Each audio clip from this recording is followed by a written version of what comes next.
Ako na ulit. Nanawa ba? Okay. So kanina, binanggit kung magkano yung income namin. Ano po? So, kaya siguro nilagay po ako sa part na to, yung skills. So, di ba sabi kanina, 85% attitude. Tama? And ano daw? 15% skills. Yan. Sa totoo lang, kahit hindi iPern, kahit yung normal na buhay, ordinaryong buhay, ang kailangan mo talaga ay attitude. Kailangan mabuti kang tao. Tama? Ang skills, pansinin nyo, ang liit. Nakita nyo? Kahit grade 1, maiintindihan ito. Tama? So, sino dito po yung nakapagtapos ng pag-aaral? Pakitaas po ang kamay. Yung college. Yung hindi nakapagtapos. Yan. Yung hindi nakapagtapos at nakapagtapos, alam kung alin ang mas malaki. Tama? So, ibig sabihin, yung lahat ng diniscuss ni Upline JM kanina, kung i-a-apply mo yun, panalo ka sa iFern. Tama? Yung lahat ng narinig nyo kanina, ipasok mo dito ng buong buo, yayaman ka sa iFern. Kasi ang part ko, 15% lang. Pansin niyo po? So, ibig sabihin lang, tibayan mo lang dun sa mga nauna. Sinulat nyo ba lahat yon? Yun lang kasi ang mabisang paraan para yumaman ka dito sa iFern. Maging mabuti ka lang na tao. And the next will follow. Blessing will follow. Ngayon, syempre, kailangan din naman meron kang kaunting kaalaman. So dito, kung titingnan nyo yung numero, 85 and per 15%, ibig sabihin, hindi ka kinakailangan sobrang magaling. Hindi kinakailangan tapos ka ng pag-aaral or mataas ang iyong pinag-aralan para maging successful ka dito sa iFern. So, 15% lang, ibig sabihin, hindi kinakailangan magaling kang magsalita, matalino ka, di ba? So, ibig sabihin, yung 15%, pag titingnan mo, mathematically, napakadaling gawin ng iFern. Tama? Nakikita nyo po? Dito pa lang kita mo na napakadaling gawin ng iFern. Mahihirapan ka lang kung ang pag-uugali mo hindi okay. Tama? So ito, yung part ko, napakadali. Ngayon, ang tanong ko lamang, kung ang attitude nyo ay 85% ba? Kasi kahit gaano kadali ito, magiging mahirap kung ikaw bagsak dito. Gets po? So yung ituturo ko, kahit nga ako ay tumambling dito, kahit ako ay ngumuya ng bubog, di ba? Kung hindi mo naman i-absorb yung 85%, hindi mo paniniwalaan ito. Tama? Kasi sa totoo lang po, yun ang naging struggle ko nung nag-start ako sa iFern. Bakit? Acne kasi ako. Alam ko na yan. Diba? Pag alam mo na, hindi mo ma-absorb yung 15%. Para kaunting skills na nga lang, hindi mo ma-absorb kasi ang nauulit-ulit mo sa isipan mo ay alam mo na. Tama? Matatawa kayo, alam nyo, napaka-basic ng skills dito sa iFern. Let's start po. Sino yung sanay na ng kada picture eh? Ganyan agad. Pati yung mga anak natin, pandali ka agad na ganyan. Ano to? iFern sign. Bakit tayo nag-iFern sign? Para ipaalala sa iyo na iyan yung skills. Nandito. Ang iFern sign, anong ibig sabihin? Taas po yung kamay nakakaalam. Prosperity sign, tama.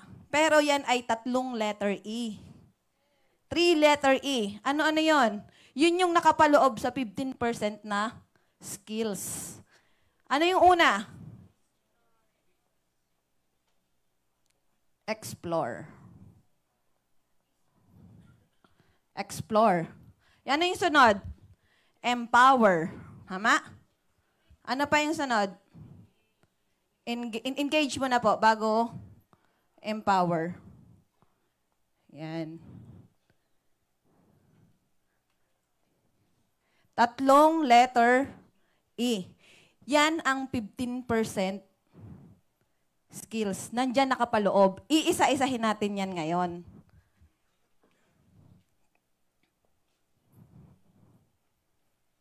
Explore. Di ba ang iPern network marketing ay bago sa'yo? Hindi mo alam, di ba? So, paano mo siya aalamin? I-explore mo. Paano mag-explore? Sino dito ang 6 months and above ng member? Pakitaas ang kamay. 6 months and above. Yan. Yung lower than 6 months. Okay. Yung 6 months and above, pakitaas ng mamahaling notebook. Pakitaas ng mamahaling notebook. See? 6 months ka na.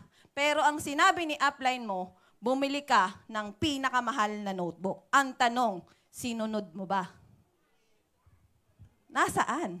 Di ba ang sabi, yung pinakamahal na notebook na yan, dala mo dapat araw-araw. Ang tanong, nasaan? Di ba? Ang simple ng instruction, tama? Kasi, para i-explore mo daw ang iPhone business, bumili ka ng notebook na sa tingin mo ay sobrang mahal para sa'yo. Mahirap sundin? Kaya nga ngayon, mamaya, kung bukas pa ang National Bookstore, pumunta ka na. Bumili ka ng notebook na sa tingin mo ay napakamahal para sa'yo. Siguro naiisip nyo, anong pinagsasasabi nito? Yes, pati ballpen. Pero basic po is pinakamahal na notebook para sa'yo. Kung sa tingin mo, ang notebook na 300 pesos ay mahal, bilhin mo. Ano po? Kung sa tingin mo, ang notebook na 800 ay mahal, bilhin mo. Huwag yung notebook po na pag binunot mo sa bulsa mo, yung pambili, yung aaray ka. Yung matatanong mo sa sarili mo, ba't mo binili yun? Ay notebook lamang. Diba? Yung masasaktan yung bulsa mo pag binili mo yung notebook na yon. Bibili kayo? Kailangan yung bumili. Walang nag-earn ng 1 million per month nang walang notebook na mamahalin. That's the first step. Bumili ka ng notebook na mamahalin. Okay? Kung 6 months ka na, dapat daladala mo yung notebook na mamahalin. Ngayon, ang tanong, bakit? Bakit kailangang mamahalin yung notebook? Hindi po. Pag mahal mo, iniingatan mo. Tama? Ang mahal mo ba, hindi mo iniingatan? Ang mahal mo ba, pinakakawalan mo? Hindi. Kaya kinakailangan mahal yan. Para yan ay iyong ingatan, huwag mong pupunitan, huwag mong listahan ng utang. Hindi mo yan ipalalaruan sa iyong mga anak. Hindi mo yan pagugurihan, hindi mo yan pagagasgasan. Tama? Dahil mahal. Basic. Alam niyo po, ang iPhone ay hindi komplikado. Kung ano lang yung sinabi sa iyo, gawin mo. Tama? Kaya lang nagiging komplikado dahil komplikado ka. Tama? Kaya, di ba sinabi ko, 15%? So, wala ditong mga hidden meaning. Yung mga pananalita ay may double meaning. Wala. Kaya lang yan pinabibili sa iyo. Kaya lang ay gustong bumili ka ng mamahaling notebook para mahalin mo at ingatan. Yun lang ang purpose niyan. Ngayon, bakit kailangan mong ingatan at mahalin? Kasi, sa pag-explore mo, di ba kailangan meron kang panggagalingan ng income? Tama? Dito sa negosyo natin, kailangan natin ay source of income. Di ba? Ngayon, ang grocery, saan ang gagaling ang income? Anong inventory niya? Noodles, sardinas. Di ba? Yun ang kinakailangang inventory niya. Yun yung nakalagay sa cabinets. Di ba? Kasi yun ang pag nabenta nila, doon sila kukuha ng income. Tama? Tayo, saan tayo kukuha ng income? Sa pay-in. Tama? Sa pay-in. So ano ang inventory mo? Mga tao. Listahan. Kailangan meron kang prospect list. Listahan. Ganito yan. pinagkaiba ng prospect list at pre-judge list. Yung mga 6 months and above na supposedly dapat meron ito. Meron na ba? Okay, ganito pag pre-judge. Ang sabi, maggawa ka daw ng 200 na prospect list. 200K. Hindi 200,000. 200K from your K system. Ano yung K system? Kakilala, kaibigan, kaklase, kaaway, kabit, kalaguyo. Lahat ng K, ka-church, ka-barangay, ka-batch, lahat na ng K.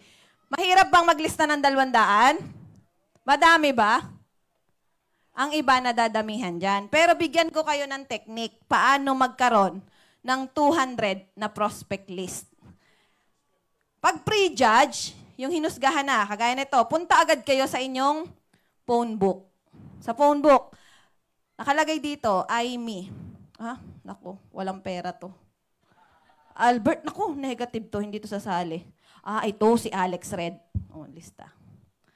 Pag ganun ang ginawa mo, ginajudge mo na, good luck kapatid, wala kang maiilistang 200.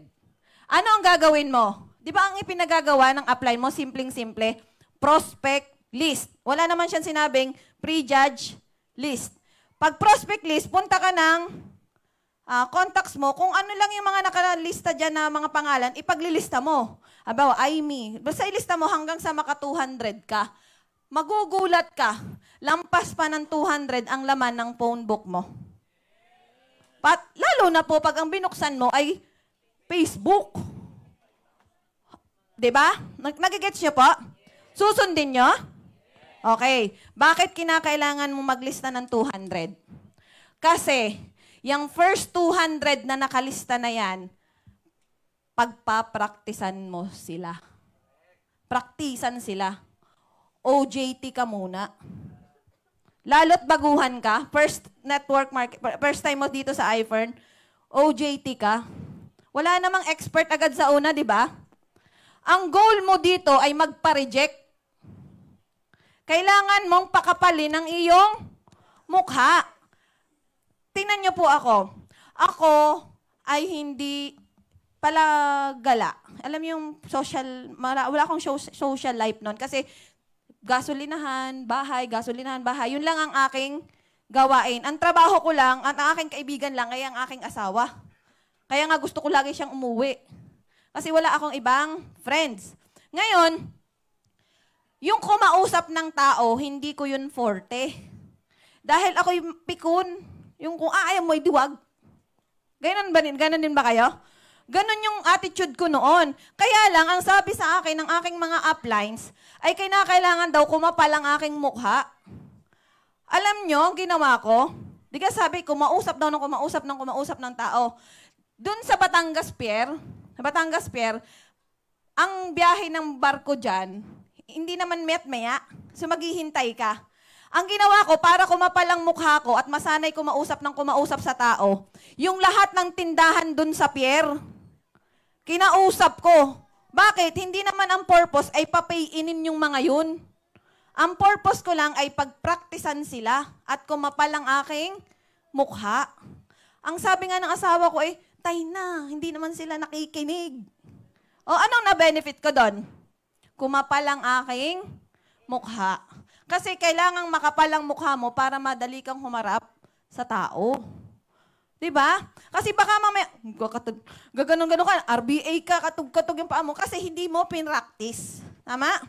Ngayon, yung 200 katao na yan, ika-categorize natin yan. Gawa tayo ng column.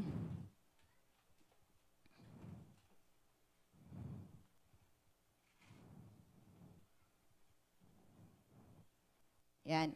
Itong sasabihin ko sa inyong ito ay technique para mabilis kang magkaroon ng resulta. Sundin nyo lang itong pattern na to, bibilis ka sa iFern, kikita ka. Di ba sabi 200? Ano? Yang 200 na yan, di ba kakilala mo yan? Connection mo yan? So, ikaw ang nakakakilala dyan, hindi naman ang iyong upline. Tama? Yang 200 na yan, ika-categorize mo. Ano yung category? Positive, 50-50, hindi yung mga nasa ICU ha. Negative and status. Ganito yan. Out of 200, hindi mo naman yan pasasalihin. 'Di ba? Ang purpose lang ay pagpraktisan niyang mga yan. Gusto niyo bang mag-practice? Oh, practicein po. Mamaya tuturuan ko din kayo kung ano yung unang step sa pagpa-practice. Yung 200 na yan, out of 200, pumili ka lang ng 20. 20. Yung 20 na yan, yun yung sa tingin mong positive. Yung sasali. Yung sa dito magja-judge ka na. Yung sa tingin mo ay positive sa negosyo na to, gusto ng racket. Kilala mo naman siya, di ba? Kilala mo out of 200 yung 20 na yan. Yung 20 na yan may qualification. Yan ay man. Ano yung man? May kakayanang mamuhunan, syempre, negosyo eh. Money. Hindi naman natin dinidisregard yung mga walang pera. Ang akin lang, yung may kakayanang mamuhunan. Kilala mo naman yung 20 na yan, di ba? May authority and may network or need. Example, katrabaho mo na panganay sa pamilya nila na imbyernang-imbyerna na sa sahod niya. O, meron na kayo idea kung sino yung mga katrabaho nyo na yon? Barangay captain nyo na naghahanap ng racket. Yun yung mga man. 20 lang out of 200. Diyan sa 20 na yan, wag na wag mo yang kakausapin nang mag-isa ka. Clear po ang pattern? Wag mong kausapin itong 20 na ito nang walang kasamang upline or wala kang backup. Subukan natin, ang isang sundalo, pumunta sa gera, mag-isa lang. Sa tingin nyo, patay buhay? Patay yun. Diba? Huwag kang sasama, huwag kang pupunta dyan sa 20 na yan nang mag-isa. Iisa-isahin mo yan, yung 20 na yan. Hindi mo pagsasabay-sabayin yung 20. Clear po? Kasi kami po, umiiwas kami, ako personally, umiiwas ako, dun sa magtotok ako sa napakaraming hindi naman member. Bakit? Saan ba nakakakita ng mas madaming boto ang politiko? Diba sa gapangan, hindi naman sa General Assembly. Yan ay ang dami-dami, oo. Pero hindi. Diba? At diyan, meron diyang isang negative. Sa halip na positive yung iba, nahahawa na yung iba. Kaya ang better po na strategy is isa-isahin mo yung 20 na yan. Nasa sa diskarte mo na yan kung kailan mo kakausapin yung 20 na yan. Basta make sure kasama mo ang iyong upline. Ngayon, ang good news, hindi naman yung 20 na yan, pamemyembruhin mo lahat. Hindi yan. Kukuha lang kayo dyan ng 4. Nakikita niyo po yung pattern? Okay. Yung 4 na yan, ang gagawin po natin, yan yung papay-pay-inin mo. Yan ang sinasabing patay kung patay, kailangang mag-pay-in yan. Yung 4 na yan. Out of 20, sigurado ako may makukuha kang 4. Yung 4 na yan, ang sinyales na yan ay makikipagsabayan sa iyo, magbibitaw yan ng puhunan. 56,000 at least. Clear po? Ang sundalo, pag nasugatan, lumalaban? Yes. So, ang sinyales na magiging kapartner mo yan. Di ba ang hinahanap natin business partner? Hindi naman natin hinahanap may sakit di ba? Ang hinahanap natin ay 4 na business partners. So, yung 4 na yan, syempre, dapat ay namuhunan. Wala namang negosyong walang puhunan. Ngayon, pag namuhunan yung 4 yan, di ba lalaban yan? Pag lumaban yan, ibig sabihin, gagawin at aaralin din niya yung negosyo. Tama? Pag marunong na itong 4 na to, di ba ikaw ito, ano? Ngayon, may 4 dyan. Yung 4 na yan, pag marurunong na yan at kumikita na yan, magkakaresulta sila, di ba? Magkakaroon ng resulta. Ikaw sa taas, magkakaroon din ng resulta. Tama? Maaaring may malaki ka ng cheque or magkakakotse ka na yan. Tama? Kung magagawa mo ito, mahanap itong 4 na tao na to sa loob ng 1 buwan, after 1 month, may resulta ka. Tama?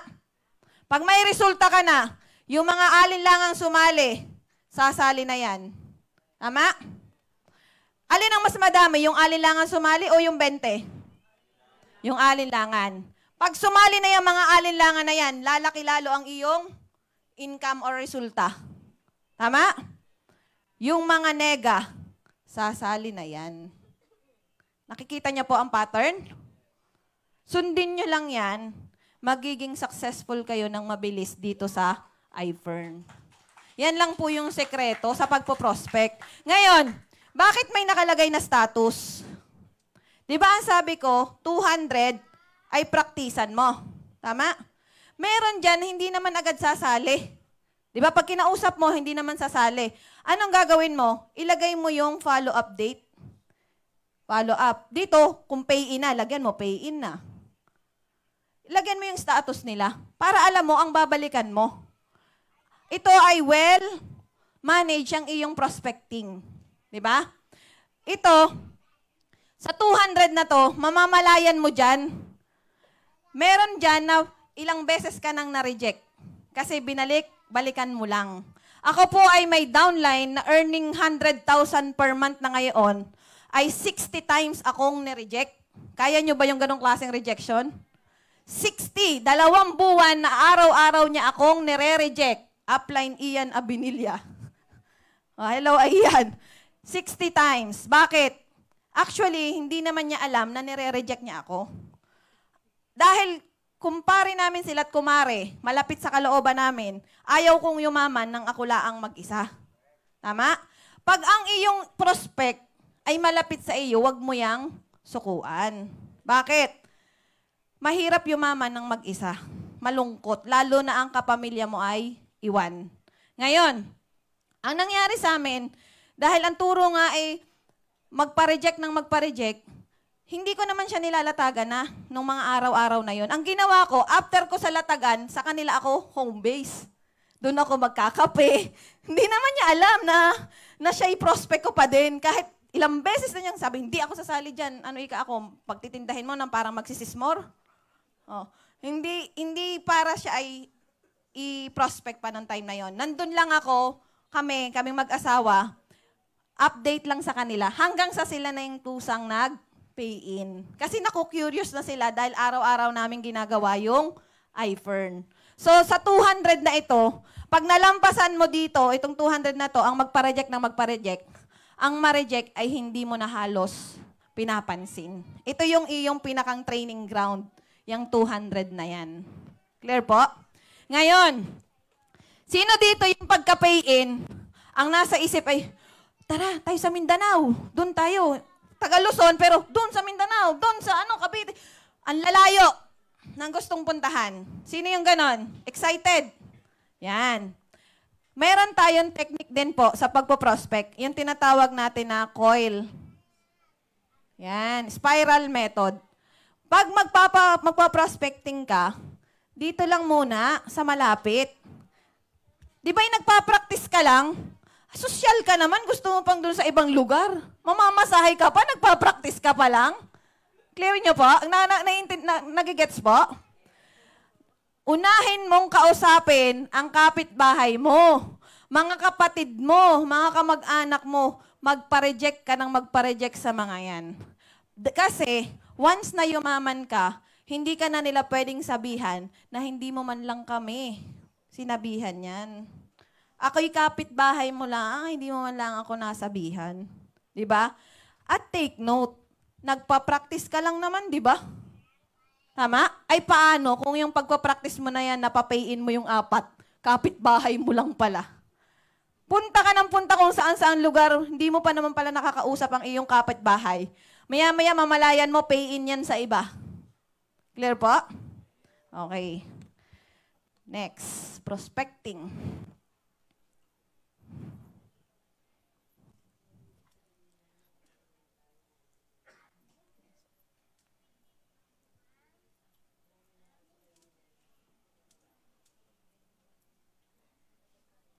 Yan. Ngayon, Sabi mo sa akin, upline, meron na akong notebook na mamahalin. Oh, nakita mo pa, tiggo 1,000 na notebook. Punong-puno ng prospect, 200, nandyan. Categorize yung iyong mga prospect. Sabi mo ay, bakit wala pa rin akong kita? Ako naman ay yes, upline. Ako ay may prospect list na. Ay baka dito, sa pangalawa, meron kang problema. Yung tinatawag namin na how to invite. Di ba may prospect ka na? Yan. Paano ka ba nag-iimbita? Ito po ay lagi kong sinishare. Itong parang naging talent namin dito sa iFern ang invitation. Sino dito ang may birthday or nagbahanda pag may birthday? Taas mo ang kamay. Yan. Lahat naman, nakakita na ng birthday. Di ba? Ang hirap magtanong. Sino dito, ma'am, anong pangalan mo po? Gloria. Sino dito ang pag nag-invite ng birthday yan ay ganito? Uy, Ate Gloria, pumunta ka sa, Ate Lorna, pumunta ka sa amin sa Sabado. Birthday ng aking anak. Alam mo, yung birthday ng anak ko, yung table, kulay pula yung mantel. Tapos may lechon sa ibabaw. Ang nagawa ng dessert ay si ganito.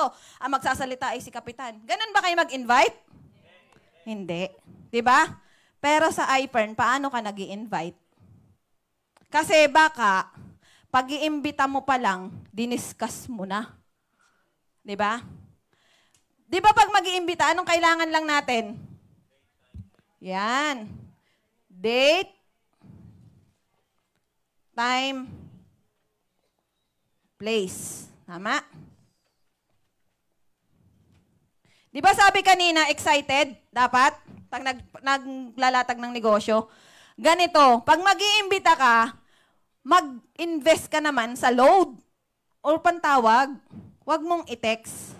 Or pwedeng personal. Paano? Tumawag ka, excited na excited. Sabihin mo Maring Lorna! Naku! Ako'y pupunta sa inyo ha, mamaya. Ngayon, sigurado, tatanungin ka, bakit? Dahil excited ka Sauluhin nyo ito. Itong aking sasabihin, sauluhin mong mabuti dahil napakahirap niyang sauluhin. Tunay! No joke po. Ito ang iyong isasagot. Bakit ko po sinabing napakahirap? Ang iyong prospect, anong kulit? Tatanong, ano yan, iPern? Madudulas ka na. Alam mo, ang gagawin sa inyan, sin-zone ka na. Pag sinabi mo mong networking, wala na. Hindi ka na niyan re-replyan. Tama? Pero napakaganda ng iyong layunin sa kanya. Hindi mo nga lang magawang ilatag. Dahil ayaw niya. Diba? Ang kailangan mo lang ay appointment. Pag nag-i-invite ka, ang kailangan mo lang ay appointment. Kaya ko po nasabing mahirap kasi pinagdaanan ko siya. Ang sabi ng upline, ito lang ang gawin, yayaman ako. Sabi ko, teka muna, ganyan lang, yayaman ako. Hindi ko naintindihan ito. Hindi ko ito naintindihan. Kasi nga ako ay acne. Alam ko na yan. Ang ginagawa ko, di ba messenger? Invite. Hoy, alam mo, may makita akong negosyo. Yung iPern. Dinidiscuss ko, nilalatagan ko siya. Ina-RBA ko sa chat. Hanggang yung, alam mo yung Pern D, vitamin D yun, ganyan. Post ako ng post. Tapos sa huli, sasabihin ako, Mari, hindi ko naman linya yan. Kandahin ako ng pag-chat.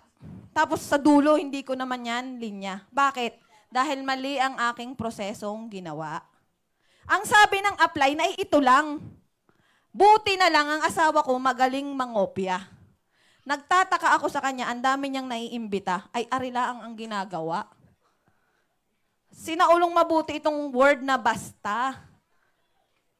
Sa totoo lang po, mahirap talaga siya. Kaya lang pag na-master mo, ang dami mong maiimbita dito. Dadalhin mo lang naman ang dadalhin dito yung mga yan, di ba? Basta. Basta. Basta. Alam mo kung bakit? Pag nagawa mo ito ng perfect, matitrigger mo yung curiosity niya. Alam mo ang iisipin nila?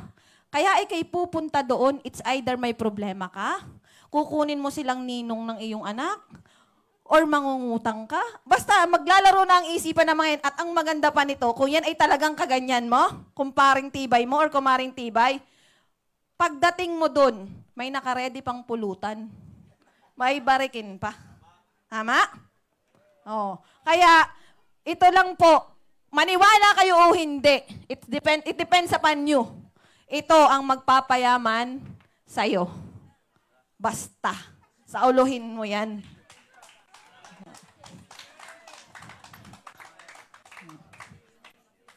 Okay. Paano naman imbitahan yung mga negative mong kamag-anak? Lalo na ang iyong asawa, ang iyong kapatid. Yan. Nahihirapan kayo? Ito extra tip na to, ha? Ano na? Extra, ano na to? Tip. Ayan, negative na anak. Okay. Ano ba ang dala mo sa kanila? Di ba negosyo? Negosyong magpapabago ng buhay nila. Tama? Kaya lang, negative sila dahil hindi pa naman nila nakikita at hindi nila naiintindihan. Tama? Hindi naman nila naiintindihan. Sino nakakaintindi? Ikaw na nagkita. Tama? Kung yan ay malapit sa iyo, lalo na, ito'y technique na ginawa ko sa aking ama at sa aking asawa. Ganito ang ginawa ko sa tatay. Sabi ko ako'y sa tagal na ninyong anak. Kailan ako naging masama? Hindi naman kita pasasalihin sa iPern. Ang layunin ko lang ay makita mo ito. Ika'y sumama sa akin sa Maynila nang makita mo. Iniyakan ko na siya. Konsensya na. Oo, tunay yun. Bakit? Sa pilitan, bakit? Saan mo ba sila pinipilit? Sa kabutihan naman hindi mo naman sila niloloko, di ba? Kaya lang, ang nag-hold back sa kanila, hindi nila naiintindihan yung sinasabi mo. Ngayon, pag naisama mo sila, may kakampi ka na. Alam nyo ba, after kong ipakausap kay Sir Tom, ang tatay ko, nagbitaw ng 56,000 sa akin. Oh. Ngayon, ang aking asawa, ang sabi ko, iniyakan ko din yan. Sabi ko, ako ay makikipaghiwalay, pero pagkatapos na muna ng punduhin. Hindi, ibig ko sabihin, kailangan kasing maunawaan ng kapamilya mo kung bakit mo ito ginagawa nang para mayroon kang kakampi. Ang sabi ko sa aking asawa, di ba dahil kailangan dalawa daw na leader sa ilalim mo. Ay wala naman ako masyadong tropa. Wala ako masyadong kaibigan. So sinong isasama ko? Ang aking asawa, tama. Dahil ang asawa ko, akala mo lagi ka kandidato. Pare, mare. Siya yung maraming friends. Sabi ko, pag hindi ka sumali dito, ay sasabong nga ay nakakapagpatalo ka. Sumama siya dito. Oh. Sa pilitan. Ganun na, pagka mag-anak. sa kaibigan. Yung kaibigan ko po, na pinilit ko din sa iFern, teacher siya by profession, mahal na mahal ang pagiging guro. Ang ginawa ko naman sa kanya, hindi naman kita pasasalihin. Ikay umattend lamang nitong training na ito sa Puerto dahil dumating po nun si Upline Sac. Sabi ko sa kanya, pag hindi ka umattend, hindi na kita kakausapin. Awa ho ng Diyos, yung 2 taong pinilit ko, yung nasa kaliwa kong si Upline Sharon ay meron na ngayong Mitsubishi Expander, earning 200,000 per month. Yung kanan ko na pinilit ko din na asawa ko, ngayon hindi na seaman, nagdadrive ng Ford Everest, earning 500,000 per month. Masama ba ang ginawa ko? Hindi. Maaring mali yung way, pero yung purpose ko, tama. Ang gusto ko lang makita niya. Then after niyang makita, nasa sa kanya na yun kung magde-decide siya. Yes or no. Ang importante, ipinakita mo. So every time na mag-i-invite ka, hindi ang purpose ay papay-inin sila. Alisin mo yun sa isip mo. Hindi ang purpose, kaya mo sila iimbitahan ay papay-inin para mag-pay ring 1616. Hindi. Ang purpose mo ay ipakita sa kanila ang industriya ang nakita mo. Kasi hindi naman nila ito makikita sa labas. Tama? Okay. So, klaro na po yung invitation. Ngayon, sasabihin mo sa akin, naku, upline. Ay, ang galing ko naman mag-invite. Hakot nga ako eh. Hakot. Tapos ang dami kong pinupuntahan, mga schedule. Ay, ba't wala pa rin akong pay-in? Ba't wala pa din? Hakot na. Baka dito ka may problema. Ito na yung part ng engage. Sa engage, kasama dyan ito.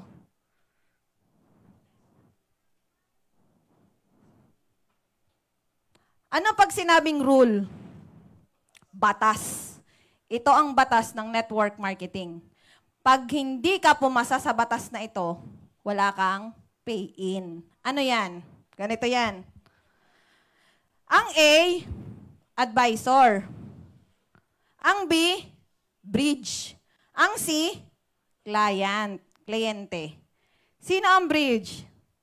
Ikaw, tulay. Ano yung advisor? Ang advisor, it's either the company, the product, the event, and the upline. The crossline or the downline. Kung sino mang gusto mong i-bridge.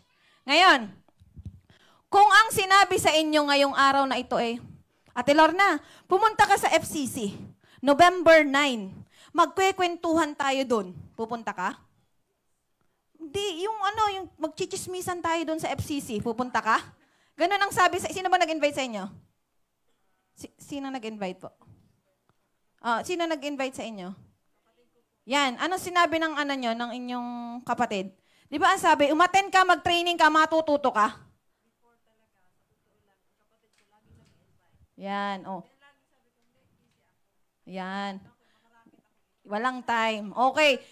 Pag kayo inimbitahan, sinabihan kayo ng ganon, pumunta ka doon at magchichismisan lang tayo, pag-uusapan natin ng kardo, pupunta ka? Hindi. Kasi hindi na bridge ng maayos ng bridge ang event. Kaya ka nandito ngayon na bridge ng maayos ng iyong upline ang event na to. Tama? Kung halimbawa naman sasabihin ko sa iyo, sumali ka June sa sa iFern scam yun. Sasali ka. Di ba? Kasi hindi na bridge, di ba? Kung Perndy, sabi, uminom ka ng Perndy, mamaya sasakit ang tuhod mo, iinom ka. Kasi walang bridge. Walang bridge na nangyari. Ano ba ang bridge? Yung pagpapakilala, tulay. Paano mo i-bridge ang iyong upline? Hakot-hakot ka nga, hindi mo naman nabibridge ang iyong upline. May appointment ka nga sa kliyente, hindi mo naman nabibridge ang iyong upline. So, meron tayong mga don'ts sa pag-bridge. Pansinin niyo yung mga letters. Huwag mo itong gagawin. Pahingi pong 2 artista. Sino ga? June, halika.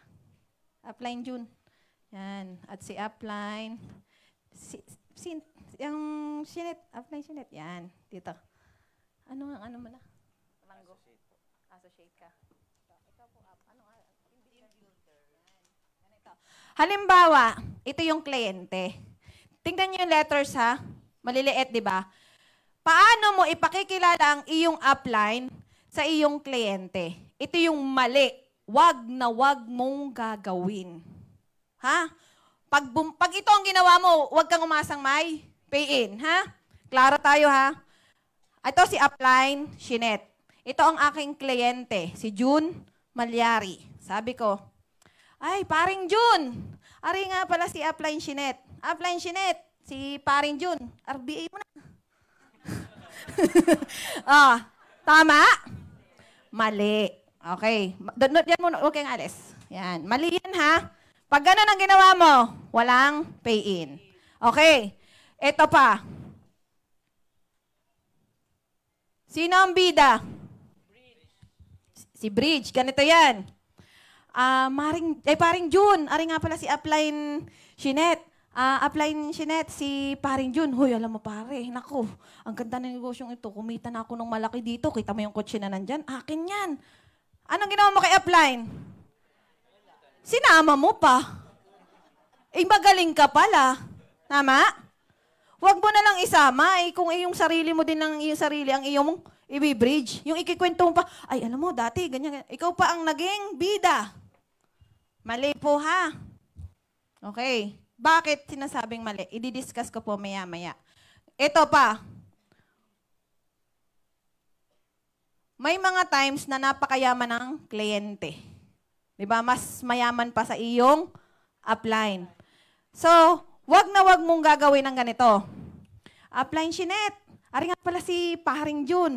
Paring Jun, ari si upline Shinet. Uy, alam mo upline. Pag sa tindi ng koneksyon yan, yan yung pinakamayaman dito sa Metro Manila.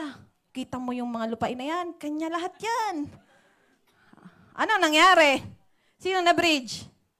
Si client. Ang dating kay client, hindi ko kailangan yung negosyo nyo. Diba? Maaring mayaman siya. Pero yung iFern business, dagdag income pa niya, sana, kung na-bridge mo ng maayos ang iyong upline at ang iyong negosyong dala-dala. Tama? So, wag na wag mo yung gagawin. Ano ang tama? Ito. Sino ang bida?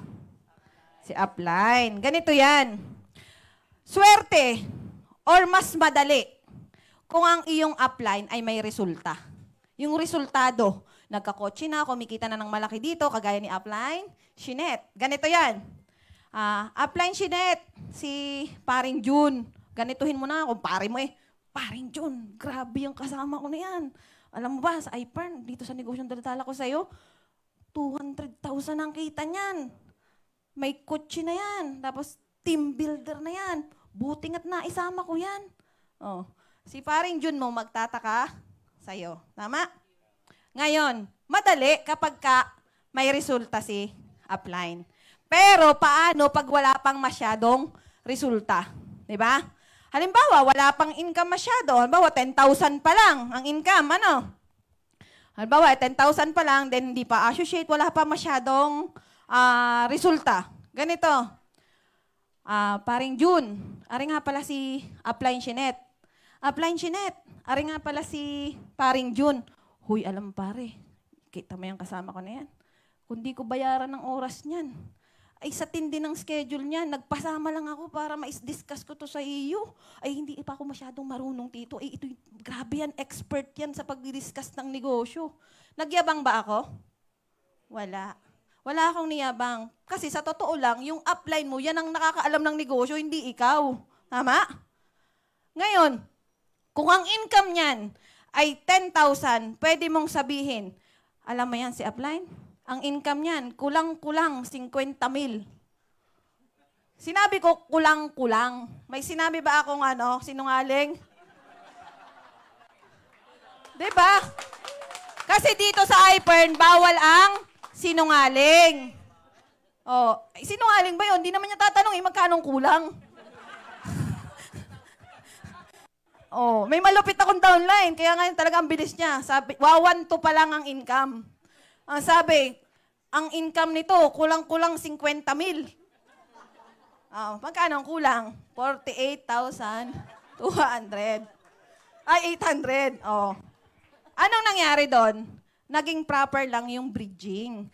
Tandaan nyo, no bridging, no pay-in. Dalawa ang klase ng pagbibridge. Okay na po. Dalawa ang klase ng pagbibridge. Isang verbal at isa non-verbal. Ibinibridge mo nga. Di ba? Bridge ka, taas ng apply mo, tinaas mo na ng todo. Bago lalantakan mo, RBA mo na, apply. Ang gawin mo po, yung apply mo, dulutan mo ng tubig. Bigyan mo ng upuan. Yung gawin mo, pataasin mo siya. Kasi, ang iyong kliyente, nakamatiyag yan sa'yo. Sino bang kakilala ng kliyente? Si Bridge. Ngayon, kung kita ni kliyente na mataas ang respeto mo dun sa kasama mo, makikinig yan. Di ba may mga kliyente na pag intra pa lamang ay ganyan, alam ko na yan. Huwag mong asahan na ang magpapatahimik dyan ay ang iyong upline. Manong ikaw, sabi mo, pare, relax lang. Umupo ka lang dyan, makinig ka. Oh. Ikaw ang sisiper ng bibig nila. Hindi yung upline. Ano? Mahirap po sa part naming mag-asawa. Dahil kami ay mag-upline. Ako ang upline, downline ko ang aking asawa. Ay di ka po sabi ABC rule. Ang mag-asawa, hindi may iwasang, hindi nagbababag. Hindi nag-aaway. Taga Mindoro ako eh. Hindi naiwasang, hindi nag-aaway. Ngayon, papunta ng kliyente, nag-aaway na kami sa kotse. Di ka? Ay ngayon, nandyan na ang kliyente. Ay prospect niya. No choice siya, kundi i-bridge ako. Ari nga pala ang aking upline ng buhay ko. Ganon, kailangan niya akong i-bridge. Di ba? Ngayon, pay-in. Pagkatapos ng pay-in, pagbalik ng kotse, away uli. The show must go on. Professional tayo, hindi kinakailangang maapektuhan ang negosyo ng personal mong buhay. Kung magkaaway kayo ng iyong upline, huwag mong idamay ang inyong negosyo. Be a professional network marketer. Klaro po? Pag nagawa mo ng mabuti itong ABC rule na ito, sabi ko sa inyo, pay in yan. Pay in yan dahil ikaw ang bridge, ikaw ang didikdik dyan. Tama? Ikaw ang kakilala niyan, hindi naman kami, hindi naman yung upline mo. Sabi nga kahit ngumuya yan ang bubog, hindi yan maniniwala dun sa sa nagtotok. Ikaw ang kakilala niyan, ikaw ang babaraso dyan. Tama? Okay, ngayon, doon na tayo pupunta sa follow-up. Mahirap po ba yung mga tinuturong skills? Madali lang po. Ikaw lang po ang komplikado pag hindi mo nagawa. Follow up.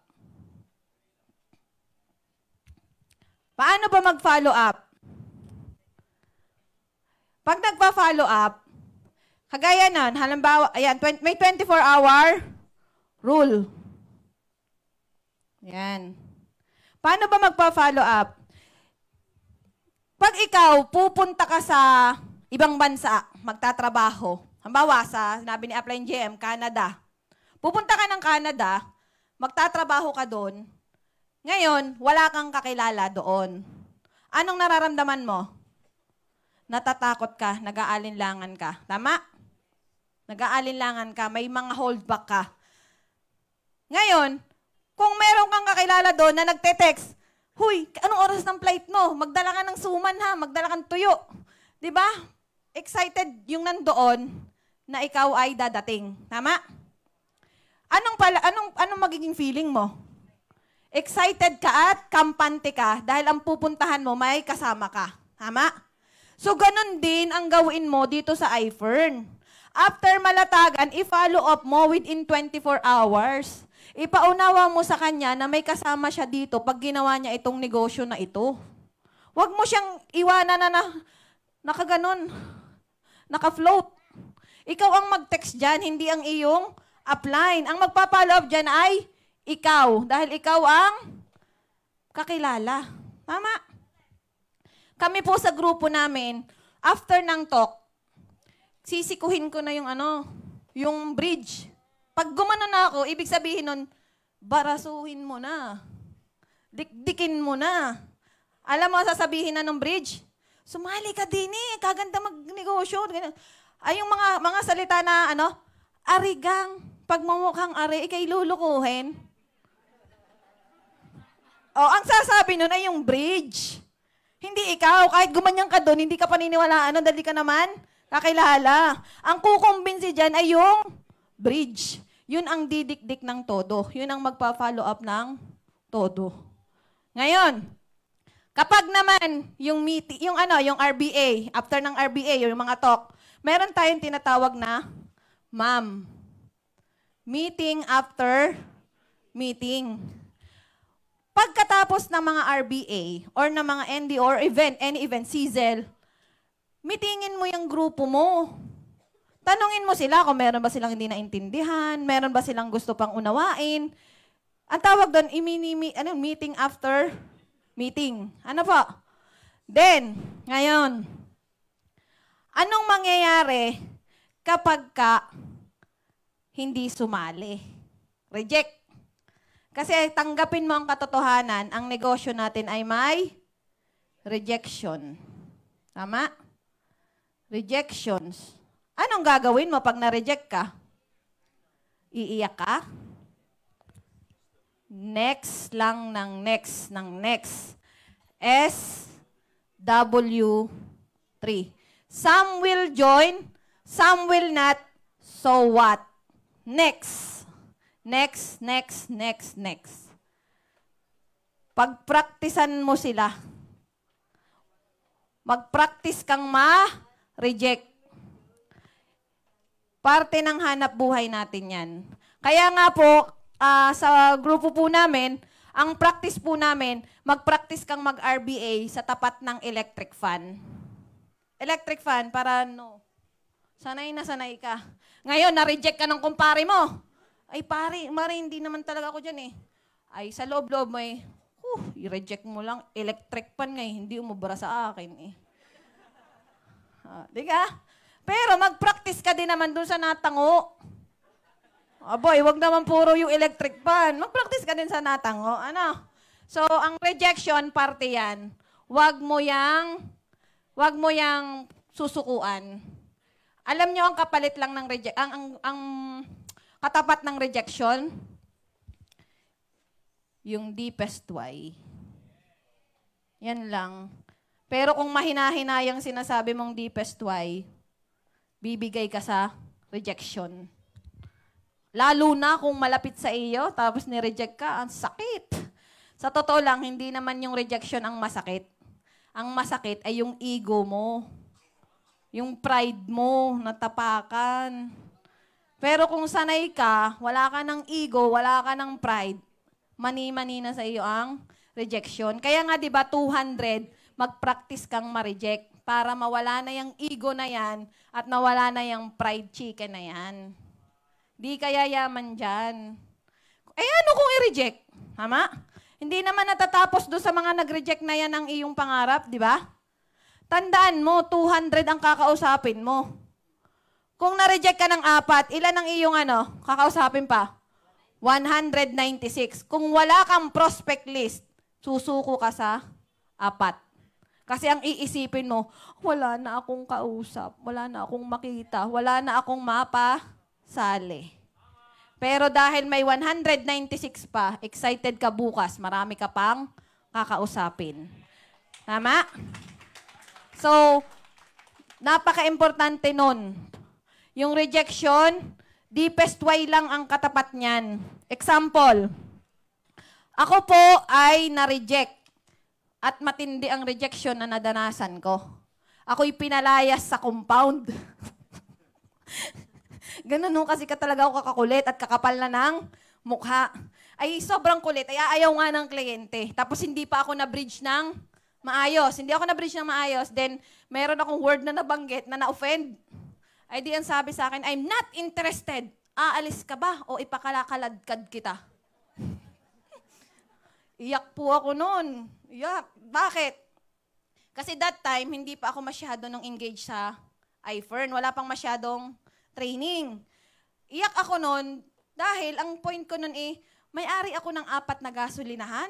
Tapos palalayasin lang ako nito. Tapos sabi ko, ang akin naman layunin sa kanya, gumaling siya sa diabetes niya. Tapos ako'y palalayasin. Diba? Kung sabi ko nga nun sa best friend ko, kung nakikita lang ng tao na yan yung laman nito, hindi niya ako palalayasin. Dahil ako, mabentahan mo man siya, yung very least, mabentahan ng produkto, hindi naman ako tutubo, dahil ang tutubo naman na yung nagdala. Kanya naman yung tubo. Kung mag-member din naman siya, hindi din ako tutubo dahil strong leg ko. Diba? Kung baga nung time na yun, na-reject ako nang wala naman akong mapapala.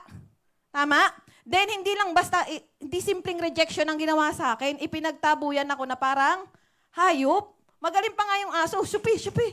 Ayun sa akin Ay, tao ko may-ari pa ako ng gasolinahan. Tapos sabi ko nung time na yun, nakain naman ako ng 5 beses isang araw. Hindi nga 3 mas madami pa, di ba?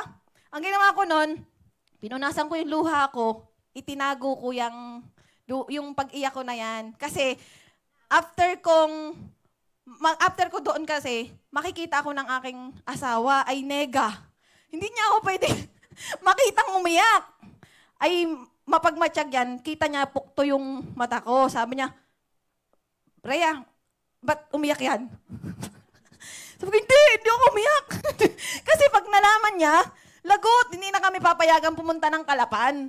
Ay, may prospect pa kaming isa sa Kalapan. That time, ang deepest why ko, ay kaya ko ginagawa ang iFern ay para mas maraming ina na matatouch ko na may halimbawa may sakit ang anak, matouch ko sila at matulungan ko.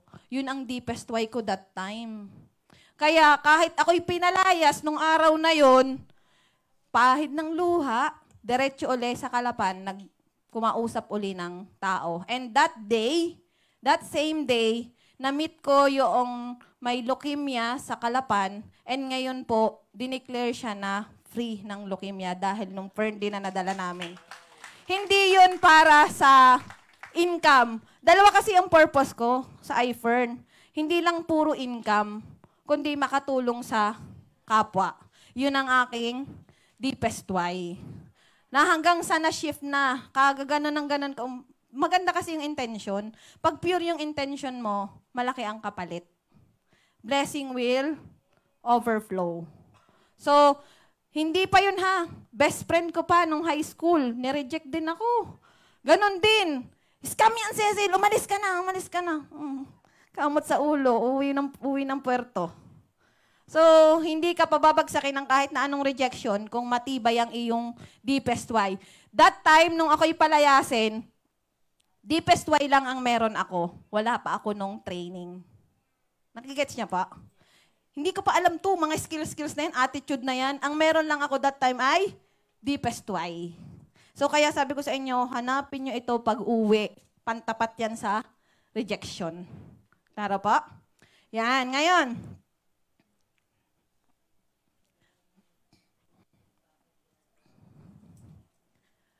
After ng rejection, syempre naman, hindi naman puro reject, di ba? Hindi puro reject. Meron tayong tinatawag na pay-in. Pay-in. Ito ang masarap, masaya.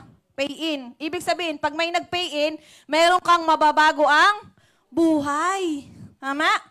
Ngayon, pag nag-pay-in yan, nandyan papasok yung ikatlong letter E. Empower. Paano mo siya i-empower? Next, may slides po. Paano mo siya i-empower? Next po. Tapos na po yan. Tapos na po. Pag i-empower, ibig sabihin lang yan, yung downline mo, tuturuan mo, yung napapiin mo. Obligasyon mo na maturuan yan. Yan. Pa-attendin mo siya ng 5 beses na NDO. Actually, hindi lang 5. Ako po yung NDO na attendan ko na, hindi lang 5. May siguro 60 na. 60 na NDO na. Paulit-ulit hanggang sa ma-master mo siya. Di ka ang kanta, pag paulit-ulit mong naririnig, di ba, nasasaulo mo siya nang hindi mo namamalayan. Huwag mong sauluhin ang iFern consciously. Sauluhin mo ang iFern subconsciously. Yung tipong pagising mo sa umaga, iFern ang iyong nasa isipan. Yung automatic, yung parang pagligo, di ba automatic? So, gano'n ang gawin mo sa iFern. Parte na siya ng sistema mo. Kaya nga sabi, di ba, daily grind, gawin mo siya araw-araw para maging parte na siya ng sistema mo. So, sa amin po, pag ikaw ay bagong member, ang ginagawa namin is, pinapasama namin sa grupo, sa crossline. Pinapanood namin, ang una, watcher siya. Matsyag-matsyag lang kung nagawa. Then sunod, sasama namin siya, mag-RBA na siya. Minsan yung product, part niya, then yung iba, marketing. Hanggang sa susunod, marketing naman yung kanya. Then hanggang sa sunod, buo na yung RBA. So bibigyan mo ng part ang iyong downline, unti-unti niyang matutunan. Unti-unti ay nai-empower mo siya, naiipasa mo yung alam mo. Kung meron lang technology na yung alam namin ay Bluetooth sa Bluetooth na lang, yung ipo-Bluetooth, John, iyon na to. Ay bibilhin ko na para hindi mahirap. Share it na lang, share it. Para yung alam ko, alam nyo na din, at yung kita ko, kitain nyo na din. Kaya lang wala pong technology Bluetooth or share it ng mind.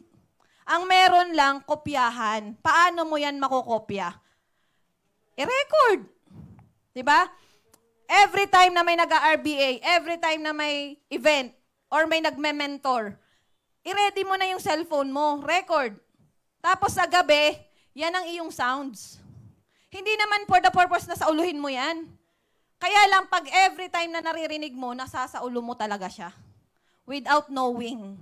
Ang gigisingin mo ay yung iyong subconscious mind. I-empower mo ang iyong downline. Ganon din. Kami po ang sound system namin ng Ford Everest namin. Hindi po mga kanta. Mentoring po ng uplines ang nandung sounds. Naka-Bluetooth na yon. Kung ang biyahe ay 4 na oras ding salita ng salita doon sina uplines. Naka-record doon si upline JM, upline Zach, upline Daisy.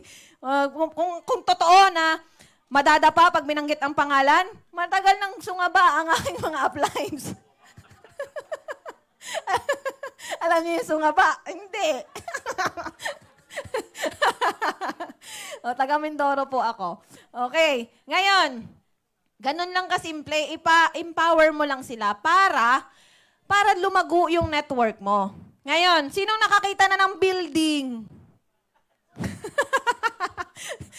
Ganda ng tanong. Wala akong nakita ng building sa inyo. Taas po ang kamay na nakita ng building. O, yan. Yung mismong kinatatayo natin ay isang building. Ang network marketing po, di ba kanina sabi ko, aralin mo ang network marketing. Di ba?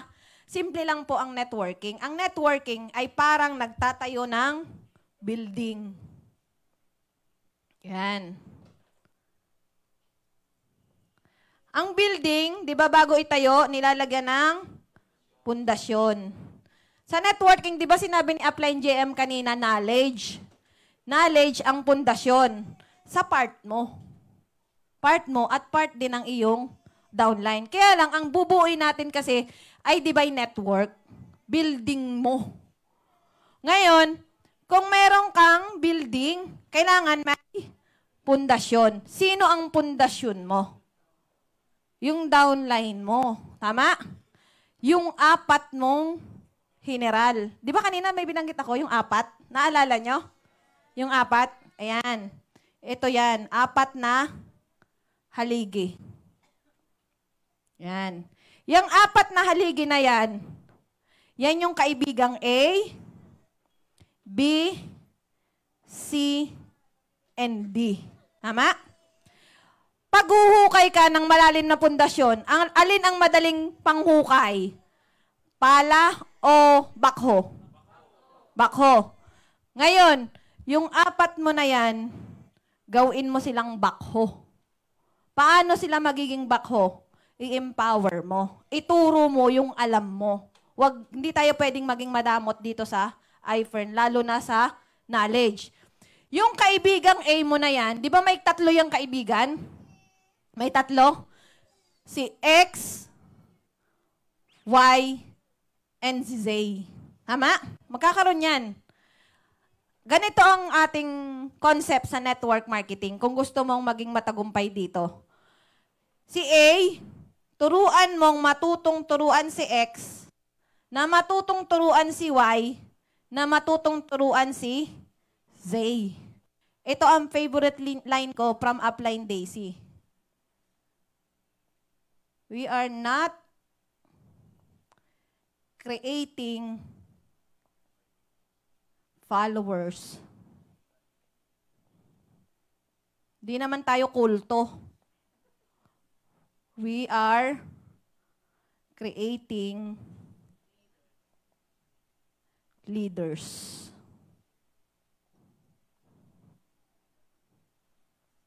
Bakit? Pag nagawa mong leader yung 4 na yan, kahit nasa ibang bansa ka, gagalaw yan. Tama? Kikita yan. So yung 4 na yan, lahat yan may tigta-3. Tama? 3-layer deep. Yan. Pag naturuan mo si B, si C at si D, gagalaw ang iyong network. Tama? Mabilis na lalaki ang iyong network. Tingnan nyo ang building. Pag natapos ang pundasyon, di ba naka-hide pa ito? Naka-hide, wala kang nakikita. Pag natapos yung pundasyon, anong bilis ng magpalitada, mag-asinta, magpintura, maglagay ng bintana? Di ba ang dali nang tumatayo ng building? Kasi matibay na ang pundasyon. Ganon din dito sa networking. Patibayin mo ng todo itong 4 mong pundasyon para yung building mo mabilis na lalaki. Or yung iyong network. Para yung income mo lalaki. Sa unang buwan, huwag kang umasa agad ng big income. Kasi ito yung process na tinuturuan mo ang iyong 4 na general. Clear po? Ngayon, kung ang gusto mo or ang idea mo sa iFern ay gusto mo agad ay recruiting, yung recruit ng recruit. Tama? Kikita ka niyan, 100,000 per month. Kasi recruit. Diba? Ayan, dami. Ngayon, next month, gusto mo ng 100,000. O, sige, 100,000. Recruit uli. Dami. Sunod na buwan, 100,000 uli ang gusto mo. Recruit uli, recruit. Ngayon, tingnan ko lang kung ika-6 na buwan, kung maka 100,000 ka pa. Maaaring mauubos ang iyong kakilala. And halimbawa, ilayo ng 10 malayo, magkasakit ka. Gagalaw kaya itong mga na-recruit mo? Hindi. Kasi very basic. Hindi ni Ella alam ang gagawin. Tama? Pero kung ito ang ginamit mong concept, itong building na ito, gagalaw yan kahit wala ka. Kasi naturuan mo sila. Ngayon, itong mga, ganito ang ginagawa, yung recruit. Ang ginagawa niyan, kalsada. Hindi building. Kalsada. Ngayon, tatanungin kita kapatid, ano bang ginagawa mo? Kalsada o building? Building. Ito po, pag nakuha nyo ito, natutunan nyo ito, yung income po namin, yung kaninang tanong sa akin, kung paano ko kinikita ang 1 million per month, hindi ho ako nag-recruit at lalong hindi ako nagbenta. Lawit na ang dila ko noon para makakita ng 1 million. Wala akong ibinentang fern day sa 1 million na income ko na yon. Ang ginawa ko lang tinutukan ko itong 4. Actually, hindi po 4 lang ang naturuan ko. 8. Nakapagturo ako ng 8 leaders. Kaya po, gumagalaw sila kahit kami ay wala. Yun doon po nang gagaling. We are not creating followers. We are creating leaders. Yun lamang po and thank you.